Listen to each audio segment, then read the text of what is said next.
কেমন আছো আমার প্রিয় সন্তান? আমি তোমার হনুমানজি তোমাকে একটা কথা বলতে আগ্রহী।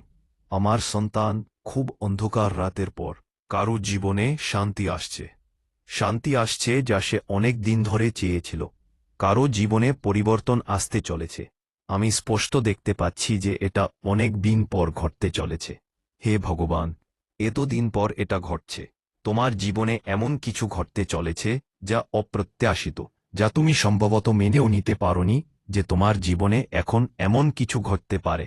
হয়তো তুমি নিজেকে ভুলে গেছ। তুমি তোমার সুখ ভুলে গেছ। অনেক দিন ধরে মানসিকভাবে সম্পূর্ণ ভেঙে পড়া এবং অস্থির থাকার পর তুমি প্রায় শেষ। এত কষ্ট এবং জ্বরের মুখোমুখি হওয়ার পর, হে ভগবান, অবশেষে কারো জীবনে শান্তি আসছে।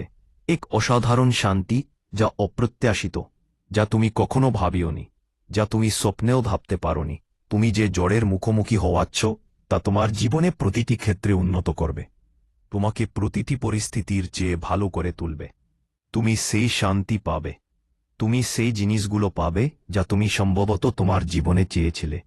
হয়তো তুমি এগুলো ডায়েরিতে লিখেছ অথবা কখনো কল্পনা করেছ যে আমার জীবন এমনই হবে, আমার জীবন এমনই হওয়া উচিত, আমি এটা ওটা পাব। তুমি তোমার জীবনের জন্য যা ভেবেছিলে, যা কল্পনা করেছিলে, এখন সেই জীবন তাই তোমার হবে। তোমার জীবনে অনেক কষ্টে এসেছে, আমি এটা স্পষ্ট দেখতে পাচ্ছি। তুমি যদি বিবাহিত হও তাহলে তোমার বিবাহিত জীবনে অনেক উত্থান পতন এসেছে, আর যদি তুমি অবিবাহিত হও তাহলে তোমার পারিবারিক জীবনে অনেক সমস্যা এসেছে। অনেকেই তোমাকে কষ্ট দিয়েছে। যখনই আমি এমন শক্তি অনুভব করি তখন আমার গা শিউরে ওঠে, কারণ তোমার জীবনের পুরনো শক্তি আমাকে বলে যে তুমি অনেক কষ্ট পেয়েছি। অনেক মানুষ তোমাকে কষ্ট দিয়েছে। তারা তোমাকে প্রতারণা করেছে, যা তুমি হয়তো কখনো ভাবনি যে তোমার সাথে ঘটতে পারে। তুমি একা এই সবের সাথে লড়াই করছো। বলা হয় যে মানুষ যেমন আগুনে কষ্ট পায়, আমিও এখানে একই শক্তি অনুভব করছি। তুমি অনেক কষ্ট পাও, তোমাকে অনেক কষ্ট দিতে হয়েছে। আমি এখানেও একই শক্তি অনুভব করি, যেন তোমাকে আগুনে পুড়িয়ে দেওয়া হয়েছে, উড়িয়ে দেওয়া হয়েছে। তুমি তোমার জীবনে অনেক কষ্ট পাওয়া হয়েছে, আর আমি স্পষ্ট দেখতে পাচ্ছি যে তুমি একাই এই সব সহ্য করেছে। কেউ তোমার সাথে ছিল না, কোনো সমর্থন ছিল না, কেউ তোমার পাশে দাঁড়ায়নি। তোমাকে সমর্থন করার জন্য কেউ ছিল না, এমন কেউ ছিল না যাকে তুমি নিজের বলতে পারো। পুরো পরিবার একদিকে ছিল। কেউ তোমার বন্ধু ছিল না, কেউ তোমার বন্ধু ছিল না। এমন কেউ ছিল না যে তোমাকে বুঝতে পারে, যে তোমার অনুভূতি পুরোপুরি বুঝতে পারে। এই লোকেরা তোমার কথা ভাবতা না। আমি এটা স্পষ্ট দেখতে পাচ্ছি। তুমি তোমার আর্থিক অবস্থার উন্নতির জন্য খুব কঠোর পরিশ্রম করেছিলে। তুমি দিন রাত কঠোর পরিশ্রম করেছিলে, কিন্তু টাকা তোমার হাতে আসেনি। তুমি যা চেয়েছিলে তা পাওনি এবং এর কারণে তুমি খুব দুঃখিত ছিলে। মাঝে মাঝে তুমি কাঁদতে। এত পরিশ্রম করার পরেও তোমার স্বপ্ন পূরণ হয়নি এবং এর কারণে তোমার হৃদয় ভেঙে গিয়েছিল। এখানে আমি স্পষ্ট দেখতে পাচ্ছি যে সবকিছু তোমার জন্য সহজ ছিল না। তবুও তুমি অনেক প্রতারিত হয়েছিলে। তুমি প্রতারিত হয়েছিলে। তুমি বেশিরভাগই দুঃখ, কষ্ট এবং যন্ত্রণা পেয়েছি। তুমি তোমার জীবনে এটাই দেখেছি। আমি এটাও দেখতে পাচ্ছি যে তোমার হৃদয় চক্র সম্পূর্ণরূপে অবরুদ্ধ। এটা স্বাভাবিক। এর সমস্যা, এর বিশ্বাসঘাতকতা, এর প্রতারণার মুখোমুখি হওয়ার পর হৃদয় চক্র অবরুদ্ধ হওয়া স্বাভাবিক। এতে অবাক হওয়ার কিছু নেই। যখন একজন ব্যক্তি প্রতিটি ক্ষেত্রে এর সমস্যা, ঝামেলা এবং দুঃখের মধ্যে দিয়ে যায়, তখন তার হৃদয় চক্র অবরুদ্ধ হয়ে যায়। এখানে আমি দেখতে পাচ্ছি যে তোমার হৃদয় পাথরের মতো হয়ে গেছে। এত কষ্টের পরে একজন ব্যক্তি জীবন্ত লাশ হয়ে যায়। তুমি তোমার জীবনে এত দুঃখ দেখেছি যে অনেক সময় এসেছিল যখন তুমি সুখী হতে ভুলে গিয়েছিলে। একটা সময় ছিল যখন তুমি ভুলে গিয়েছিলে সুখ কি, খোলাখুলিভাবে হাসার অর্থ কি। তুমি সম্ভবত নিজেকে দেখানোর জন্য একটু হাসছিলে, কিন্তু তুমি ভুলে গেছো সেই আসল সুখ, সেই হাসি যা হৃদয় থেকে আসে। এটা সম্ভব যে তুমি বাধ্য হয়ে পরিবার বা মানুষের সামনে একটু হেসেছিলে কারণ লোকেরা তোমাকে বলতো একটু হাসো, একটু হাসো, কিন্তু সেটা ছিল কেবল একটি আনুষ্ঠানিকতা। আমি এখানে স্পষ্ট দেখতে পাচ্ছি যে তুমি হাসতে হাসতে কেবল আনুষ্ঠানিকতা অনুসরণ করছো। আমি এত শক্তি পাচ্ছি যে তোমার জীবনে এত দুঃখ ছিল যে একটা সময় ছিল যখন তুমি খোলাখুলি হাসতে পারোনি। তুমি জীবনে এত কষ্টের মুখোমুখি হয়েছিলে। এত বড় পতন দেখেছি যে তুমি সবসময় চাইতে যে ঈশ্বর কখন তোমাকে এই কষ্ট থেকে বের করে আনবেন। ঈশ্বর কি আমাকে এই পৃথিবীতে কেবল দুঃখ দেখানোর জন্য পাঠিয়েছেন? তোমার মুখ থেকে একটাই কথা বের হতো, কেন আমার উপর এত কষ্ট হচ্ছে?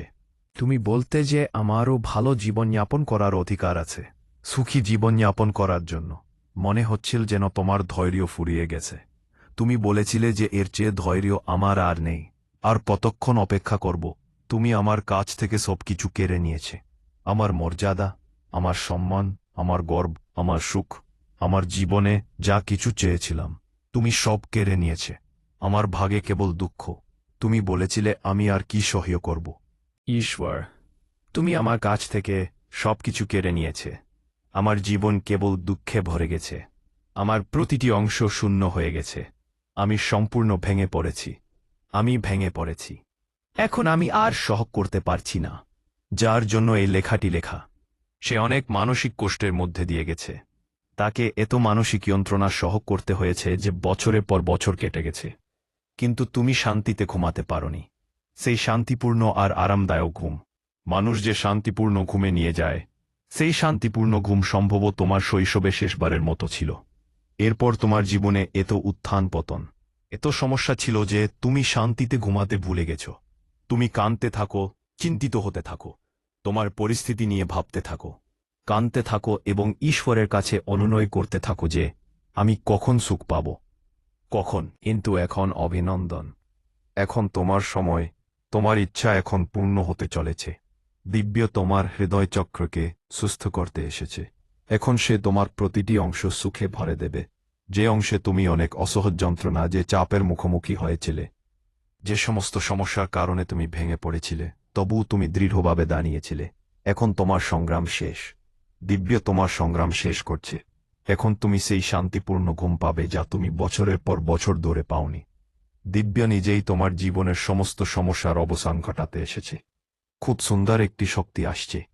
দিব্য সিদ্ধান্ত নিয়েছে যে তার সন্তান আর সহ করবে না। এখন তোমাকে আর সহ করতে হবে না। তোমার কঠিন সময় এখন শেষ। সবকিছু শেষ। ঈশ্বর তোমার জীবনে এত সুখ নিয়ে আসবে, এত উৎসব তোমাকে প্রতিটি ক্ষেত্রে এত ভালো সময় দেবে যে তুমি তোমার দুঃখ, কষ্ট, বিশ্বাসঘাতকতা এবং সমস্ত ঝামেলা ভুলে যাবে। তোমার জীবন শান্তিপূর্ণ এবং চমৎকার হতে চলেছে। শান্তিপূর্ণ কারণ তোমার পূর্বপুরুষদের আশীর্বাদ এখন তোমার সাথে আছে। এটা একেবারেই সত্য, মিথ্যা নয়। যখন ঈশ্বর দিতে আসে তখন আমরা অবাক হই। আমরা এত কিছু পাই যা আমরা সামলাতে পারি না। সুখে এই তো বেশি আমরা সামলাতে পারি না। হে ঈশ্বর, আমার গা শিউরে উঠছে। ঈশ্বর বলছেন যে তুমি বিশ্বাস হারাও না, শুধু বিশ্বাস রাখতে থাকো। ঈশ্বর তোমাকে এত কিছু দেবে যে তুমি সামলাতে পারবে না।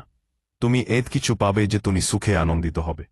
তুমি যে কষ্টের মুখোমুখি হয়েছে, যে দুঃখ, যে যন্ত্রণা ভোগ করেছে, সবই এখন শেষ হতে চলেছে। তোমার জীবন সম্পূর্ণরূপে বদলে যেতে চলেছে। তোমার জীবনে একটি বড় পরিবর্তন আসতে চলেছে যা তোমার জীবনকে সম্পূর্ণরূপে বদলে দেবে। আমি তোমার জীবনে এত বড় পরিবর্তন দেখতে পাচ্ছি। কেউ কেউ আছেন যিনি এই পরিবর্তনে খুব বিরক্ত। সকাল থেকে আমি তোমাকে এই কথা বলতে চাই, কারণ যখনই এই ধরনের শক্তি আসে, আমি তোমাকে বলছি তোমার জীবনে যে বড় পরিবর্তন আসছে তা খুবই সুন্দর। আমি এখানে ফিনিক্সের শক্তি দেখতে পাচ্ছি, মানে আগুনে পুড়ে যাওয়া একজন ব্যক্তি এখন তুষারগোলকের মধ্যে ঢুকে যাচ্ছে। আমি জানি না আমি কি ধরনের উদাহরণ দিচ্ছি, কিন্তু আমি এই শক্তি অনুভব করছি। ঐশ্বরিক এখন তোমাকে ফুলের পথে, শীতল ও প্রশান্তির পথে নিয়ে যাচ্ছে। এখানে কিছু লোক আছে যারা তোমাকে খুব ঈর্ষান্বিত করছে। তোমার প্রতিটি সিদ্ধান্তে তারা অনিরাপদ বোধ করছে, কারণ তোমার হৃদয় চক্র নিরাময় করছে। তুমি সম্পূর্ণরূপে সুস্থ হয়ে উঠছ। এই যারা তোমাকে ঈর্ষান্বিত করছে তারা তোমার পরিবারের সদস্য হতে পারে। তারা এত ঈর্ষান্বিত যে তাদের ঈর্ষা তাদের পাগল করে দিচ্ছে। আমি সকাল থেকেই তাদের শক্তি খুব দেখতে পাচ্ছি। আমি জানি না এটা আজ সকাল, গতকাল, পরশু নাকি আগামী দিনের, কিন্তু তারা তোমাকে খুশি দেখে, তোমার জীবনে এগিয়ে যেতে দেখকে বিরক্ত। তারা তাদের বাড়িতে ভাঙচুর করছে, তারা ষড়যন্ত্র করছে, তারা তোমার সম্পর্কে নানান কথা বলছে। ওরা যে কোনো উপায়ে তোমাকে অপমান করার চেষ্টা করছে, কিন্তু আমি এই সবের অবসান ঘটাবো। তুমি যে সমস্যার মুখোমুখি হয়েছ তার পেছনেও ওদের একটা বড় ভূমিকা ছিল, কিন্তু ওরা খুব শীঘ্রই তাদের কাজের ফল পেতে চলেছে। আমি খুব শীঘ্রই তা বলবো না, বরং বলবো যে ওরা ইতিমধ্যেই এই ফল পাচ্ছে। স্বয়ং ঈশ্বর তোমাকে এটা বলবেন না। তুমি নিজের চোখে বা ভবিষ্যতে তা দেখতে পাবে। তাদের সাথে ছোট ছোট ঘটনা ঘটছে, আর সবচেয়ে বড় কথা হলো ওরা তোমার জীবনে তোমাকে খুশি দেখতে পাচ্ছে। ওরা তোমাকে উন্নতি করতে দেখছে। ওরা তোমাকে তোমার জীবনের সুখের মুহূর্ত উপভোগ করতে দেখছে। কোথাও না কোথাও ওরা বুঝতে পেরেছে যে তোমার কঠিন সময় এখন শেষ হতে চলেছে, এবং এতে ওরা খারাপ বোধ করছে। সকাল থেকে ও তার বাড়িতে কিছু করেছে, ও এমন কিছু করেছে, এখন ওর পরিবারই ওর সমর্থন। কিন্তু যদি তুমি ওর এবং ওর স্ত্রীর সম্পর্কে পুরো সত্যটা বের করে আনো, তাহলে ও নিজেই এমন কাজ করবে। ও এমন কাজ করবে যে ওদের সমস্ত নোংরা কাজ তোমার সামনে আসবে এবং জনসমক্ষে প্রকাশ পাবে। আমার মনে হয় ওরা কেন কিছু চালাকি করে তা আমি জানি না। ওদের মধ্যে কিছু চলনা আছে। এই ব্যক্তি একজন চালাক এবং তার স্ত্রীও একজন চালাক, দুজনেই চালাক। তারা মিষ্টি কথা বলে নিজেদের স্বার্থে মানুষকে ব্যবহার করে। তারা তাদের নিজেদের দিকে টেনে নেয়। তারা দেখায় যে তারা খুব ভালো, কিন্তু ডিভাইন অনেক বড়। এই ব্যক্তি তার চেয়েও বড় চালাক। সে নিজেকে খুব ভালো দেখায়, কিন্তু যদি কেউ তাদের ঘরে উকি দেয় তাহলে ঘরটা অনেক নীচতায় ভরা। তুমি অবশ্যই তাদের চেনো। এই ব্যক্তিটি ছোট উচ্চতার। সে একটু মোটা। তার স্ত্রীও খুব লম্বা নয়। সে মোটা, তার পেট প্রসারিত। তারা দুজনই চালাক।